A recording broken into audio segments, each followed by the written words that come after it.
আসসালামু আলাইকুম রহমতুল্লাহি ওবরকাতুহু। সম্মানিত দর্শক, আমাদের দেশে একটা কথা আছে, কিছু না কিছু বটে, কিছু না কিছু রটে, বা কিছু না কিছু রটে, কিছু না কিছু বটে। অর্থাৎ যা কিছু ঘটে আপনি যতই চেষ্টা করেন গোপন রাখার জন্যে, নিয়তির নির্মম পরিহাসে তা কিছুটা অংশ প্রকাশিত হয়ে যাবে। তো এই যে প্রকাশিত হয়ে যাবে, এটাকে আপনি যতই মিথ্যা বলেন না কেন, এটার পেছনে সত্যতা থাকে। অর্থাৎ আমাদের এই সমাজে গল্প বলেন, গুজব বলেন, প্রোপাগান্ডা বলেন, এই মুহূর্তে যা কিছু ঘটছে, বাস্তবে গিয়ে দেখবেন যে আজ যা কিছু রটনা, আগামীকাল তা বাস্তবে রূপান্তরিত হয়। আওয়ামী লীগ জমানাতে আমরা যে সকল বিষয় নিয়ে খুব ভয় পেতাম, কথা বলতাম, ঠাট্টা করতাম, মশকরা করতাম, দেখুন প্রায় সব কিছু ঘটেছে। আওয়ামী লীগ বলেছে যে আমরা পালাবো না, আর আমরা বলেছি আপনারা সবাই পালাবেন। বাস্তবে কি ঘটেছে দেখেন, 12-13 বছর পালাবো না পালাবো না, আর 12-13 বছর আপনাদেরকে পালাতে হবে পালাতে হবে, এখন ঘটনা দেখেন সেটা ঘটে গেছে। আচ্ছা, তারপর আমরা বলেছি যে আপনারা তো দিল্লির এজেন্ট, ভারতের এজেন্ট, ভারতের দালাল, ভারতের স্বার্থ সংরক্ষণ করেন, এবং যখনই আপনারা পালানোর প্রয়োজন হবেন সবাই গিয়ে ভারতে থাকবেন। দিল্লি, কলকাতা, আগ্রা, আজমির সব আপনাদের জন্য উন্মুক্ত। এখন দেখেন কী অবস্থা হচ্ছে। কলকাতাতে গিয়ে দেখেন, আগরতলাতে গিয়ে দেখেন, আসামের গুয়াহাটিতে গিয়ে দেখেন, দার্জিলিং, শিলিগুড়ি, এরপর আজমির, সব জায়গাতে গিয়ে দেখেন গিজ গিজ গিজ গিজ করছে আওয়ামী লীগের লোকজন। ওটা তাদের সেকেন্ড হোম, দ্বিতীয় বাড়ি। আর ভারত আওয়ামী লীগকে আশ্রয় দেওয়ার জন্য যে ঐতিহাসিক ঝুঁকি তারা নিয়েছে, এরকম ঝুঁকি আসলে ভারত স্বাধীনতার পরে, মানে ভারতের স্বাধীনতা লাভের পরে কখনো নেয়নি। এমনকি 1971 সনে বাংলাদেশের জন্য ভারত যে ঝুঁকি নিয়েছিল, বর্তমান ঝুঁকি তার চেয়ে বেশি। 71 সনে বাংলাদেশের যে ইকোনমি, সেই ইকোনমির সঙ্গে ভারতের খুব কম সম্পৃক্ততা ছিল। খুব অল্প লোক ভারত যেতেন, এবং সীমান্ত বলতে গেলে খালিই থাকতো। এর কারণ হলো 71 সন পর্যন্ত আমাদের অর্থনীতিতে আমরা ভারতের চেয়ে কয়েক গুণ ধনী ছিলাম।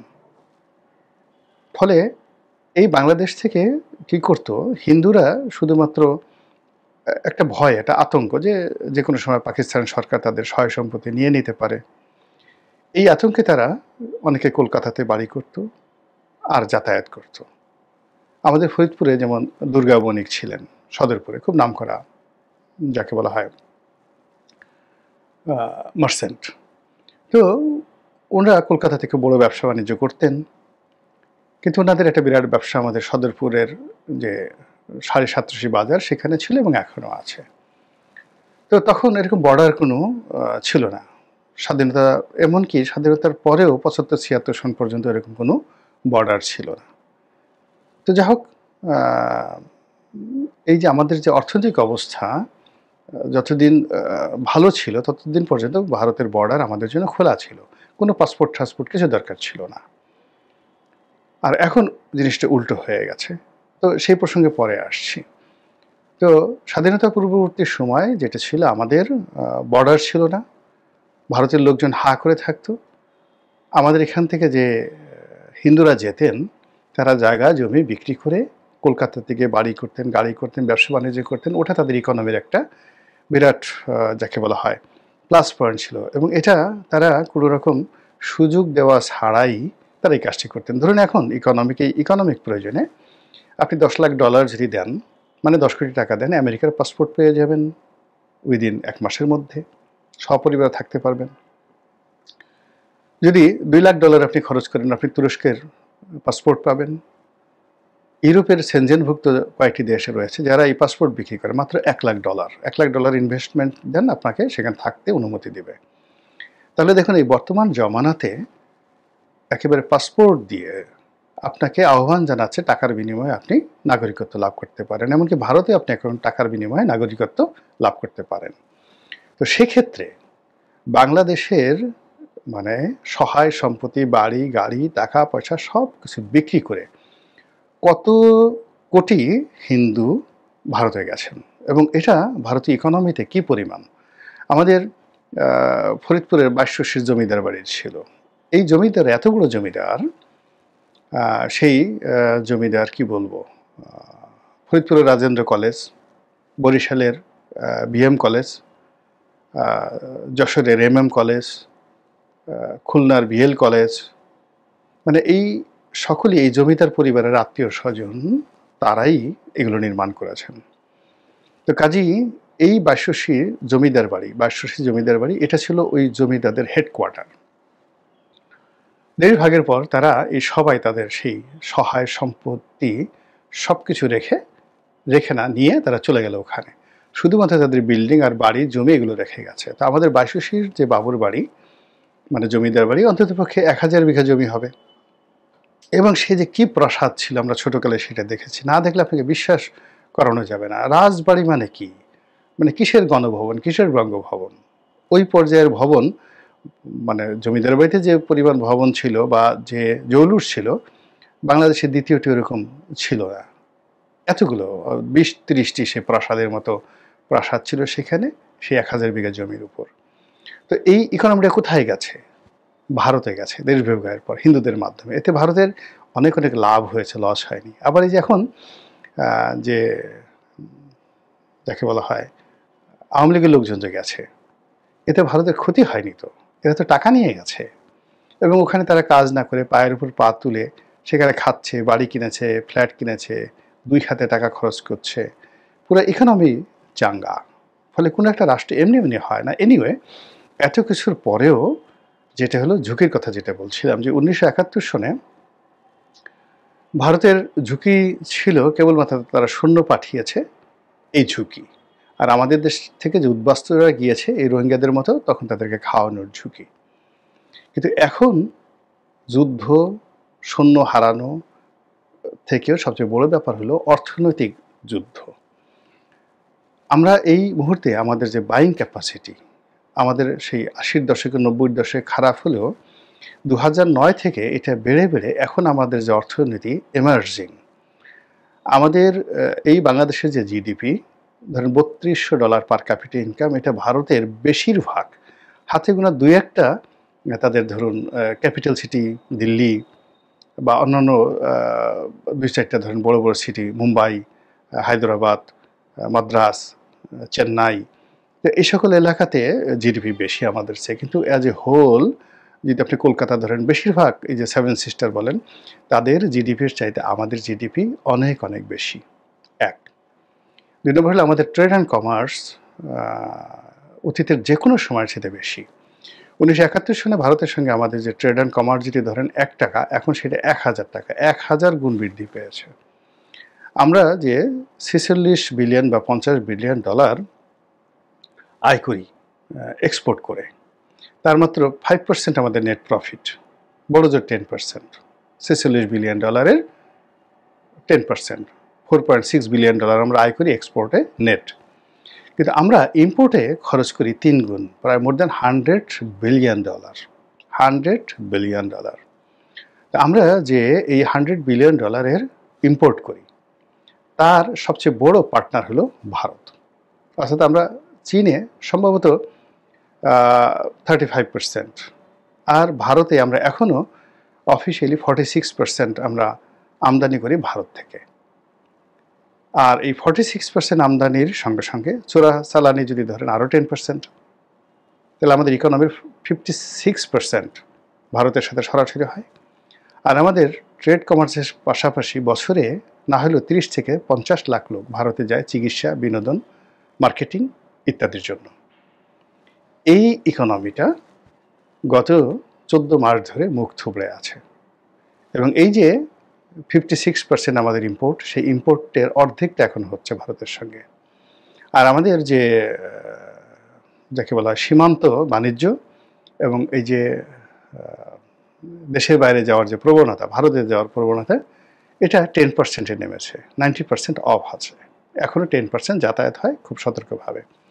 আর এর দ্বারা ভারতের যে 7 সিস্টারগুলো রয়েছে, এখানে বাংলাদেশ কেন্দ্রিক, বাংলাদেশ পর্যটন কেন্দ্রিক যে হোটেল ব্যবসা, মোটেল ব্যবসা, তারপরে সেখানকার যে ট্রান্সপোর্ট, সেখানকার যে আমদানি রপ্তানি যা কিছু গড়ে উঠেছিল সব কিছু মুখ থুবড়ে পড়েছে।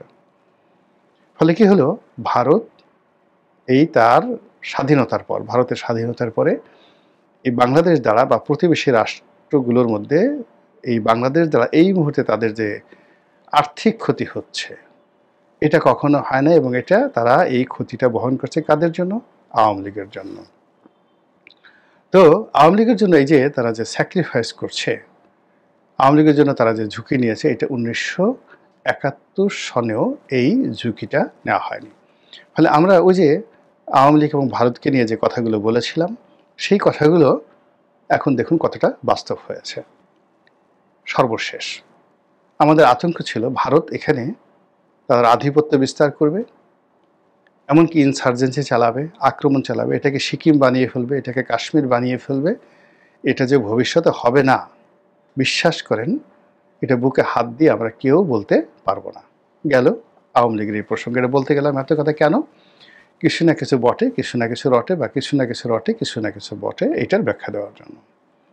এখন যে প্রসঙ্গ নিয়ে আলোচনা করবো সেটা হলো বাংলাদেশের দুটো বিতর্কিত গ্রুপ, একটা হলো এস আলম গ্রুপ আর একটা হলো সামিদ গ্রুপ। এই দুটো গ্রুপ আওয়ামী লীগ জমানাতে অর্থবিত্ত ব্যবসা বাণিজ্যের সিংহভাগ তারা সঞ্চয় করেছে। আর একটা গ্রুপ ছিল বেক্সিমকো। কিন্তু বেক্সিমকো যে টাকা কি করেছে এটা সালমান সাহেব জানেন আর তার মানে কপাল জানেন। কিন্তু এস আলম যেটা করেছে বা সামিদ যেটা করেছে, তারা তাদের টাকার একটা বিরাট অংশ দুবাইতে, সিঙ্গাপুরে, তারপরে বিশ্বের অন্যান্য দেশে, এমনকি ভারতে তারা সেটা সরিয়ে নিয়েছে।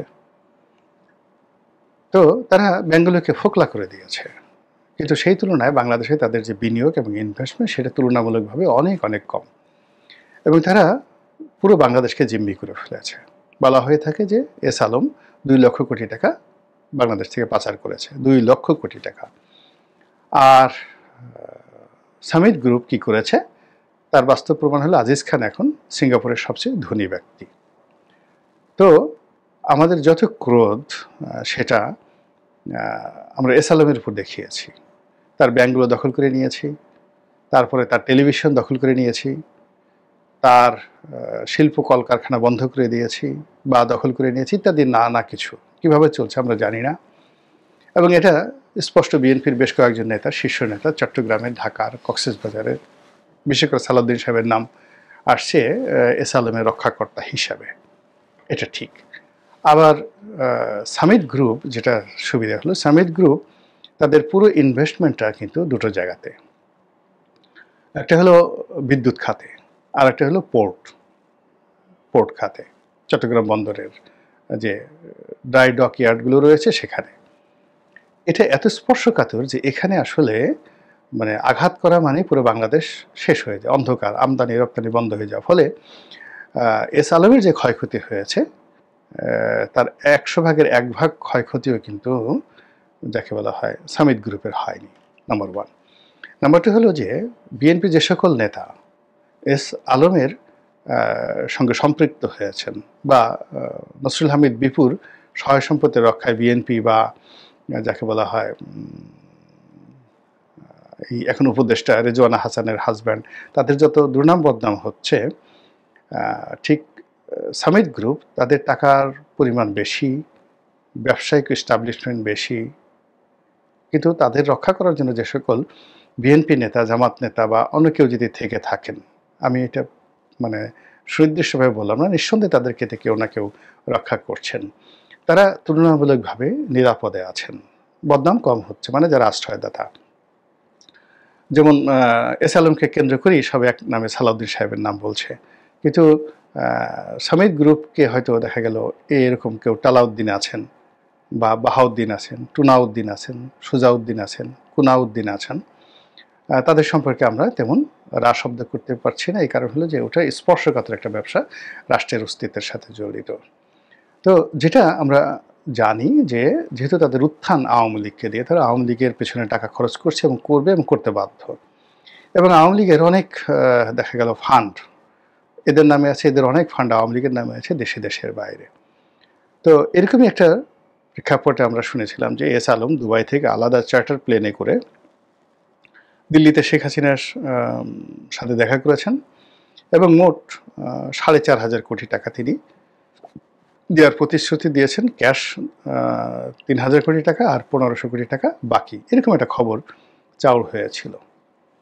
তো সেটা নিয়ে অনেকে নানা রকম মন্তব্য করেছে, আওয়ামী লীগের এত টাকার দরকার কি, সেইটা কি, ইত্যাদি ইত্যাদি। আবার অনেকে বলার চেষ্টা করছে ছি ছি ছি, এটা কী ধরনের কথা, এদের আর ইমান এখানে ঠিক হবে না। তো ওই যে বললাম যে এস আলমকে নিয়ে কথা হয়েছে, কিন্তু যদি 4,000 কোটি টাকা এস আলম দিয়ে থাকে তাহলে একইভাবে এই 4,000 কোটি টাকা ভ্যাকসিমকেও দিতে পারে বা দিয়েছে। 4,000 কোটি টাকা যাকে বলে সামিদ গ্রুপই দিয়েছে একে অপরের সাথে প্রতিযোগিতা করে। এমনকি ওই যে নজরুল ইসলাম মজুমদার যে এখন জেলে আছে, এক্সিম গ্রুপ, তারও তো বিদেশে টাকা পাঠানো হয়েছে, তারা যে টাকা দেয়নি, নট লাইক দ্যাট। সমস্যা যেটা বলতে চাচ্ছি যে এই টাকাগুলো এখন কথা বলা শুরু করেছে। দ্য মানি ইজ স্পিকিং নাও। এই যে রাস্তায় যে মিছিল দেখেন, ক্রমাগত আওয়ামী লীগ যে মিছিল বাড়ছে, আওয়ামী লীগের কয়েকজন নেতা দেখলাম যে বেশ বাংলাদেশে যারা আছে পালিয়ে আছে। তো কথা হলো কেমন আছেন, আগে বলতো না ভাই খুব খারাপ, এখন বললো আলহামদুলিল্লাহ খুব ভালো আছি। মানে আপনি বোঝার চেষ্টা হাউ ইট টক্স। দেশের বাইরে থেকে যারা কথাবার্তা বলতেন 6 মাস আগে তাদের চেহারা দেখতেন, আর এই আসসালামের এই ঘটনার পরে আপনি গত 1 সপ্তাহ থেকে দেখেন যারা কন্টেন্ট তৈরি করেন, সেই কন্টেন্ট ক্রিয়েটার যারা আছেন তারা কিভাবে কথা বলছেন। অনেক মন্ত্রী আছেন, সাবেক মন্ত্রী, যারা আগে কোটটাই পরতেন এখন কোটটাই পরে আপনাদের সামনে কথা বলতে আসেন। অনেকের চেহারা মানে রীতিমতো মলিন হয়ে গেছিল, এখন তাদের চেহারা আরও অনেক সুন্দর হয়ে গেছে। এরকম নানা রকম যে ন্যারেটিভ তৈরি হচ্ছে, এবং যেভাবে এই যে ধরুন একসাথে এতগুলো আন্তর্জাতিক গণমাধ্যমে শেখ হাসিনার সাক্ষাৎকার ছাপা হলো, এবং সেটা ছাপা হওয়ার পরে মাশরিক থেকে মাগরিব পর্যন্ত শুধুমাত্র আওয়ামী লীগ যে জিকির ফিকির তোলা হলো, তারপরে যেভাবে মানে আওয়ামী বিরোধী যারা লোকজন রয়েছে ক্রমশ তাদের মধ্যে ভয় সঞ্চারিত হচ্ছে। আওয়ামী লীগের যে সকল আমলা কামলা এখন ক্ষমতা আছেন, যারা ক্ষমতার বাইরে আছেন, যারা পালিয়ে আছেন, যারা মামলায় যে ফাঁসির আতঙ্কে যারা কাটাতেন এই মাস 3 আগে, এখন তাদের অনেকের মধ্যে একটা চিয়ারিং মোড চলে আসছে। মনে হয় যে তারা বিজয়ী হয়ে পড়েছেন বা সামথিং ইজ হ্যাপেনিং। তো এটা আমার কাছে মনে হচ্ছে যদি এখানে অর্থযোগ থাকে, টাকা পয়সার কোনো বিষয় থাকে, তাহলে এস আলম বা সামিট গ্রুপ এই টাকাগুলো এখন কথা বলছে। আর এই কথাটা আগামী দিনে আমি যে বললাম যে কিছু না কিছু বটে, কিছু না কিছু রটে, কিছু না কিছু রটে, কিছু না কিছু বটে, মানে ওই যে ওই সময়টাতে যে কথা শুনেছিলাম সেটা যে এখন ফুলছে তা তো আমরা দেখতে পাচ্ছি। আবার এখন যে সমস্ত ঘটনা ঘটছে এটার রেশ আগামী 3 মাস পরে, 2 মাস পরে, জানুয়ারি মাসে, ডিসেম্বরে কি হয় একটু চোখ বুজে দেখেন, অবাক হয়ে যাবেন। আল্লাহ আমাদের সবাইকে হেদায়েত দান করুন এবং হেফাজত করুন। আসসালামু আলাইকুম ওয়া রাহমাতুল্লাহি ওয়া বারাকাতুহু।